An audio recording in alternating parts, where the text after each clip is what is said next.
আজকে আমার পাখিদের ব্রেকফাস্ট গম, মুগ, ছোলা, কাটা ভুট্টা, তার সঙ্গে রয়েছে ধনেপাতা আর এটা পালং শাক আর ধনেপাতা কুচো করা রেডি।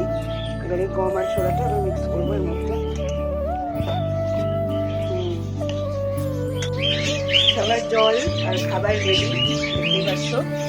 এবার ওদেরকে এগুলো সার্ভ করবো। যার যার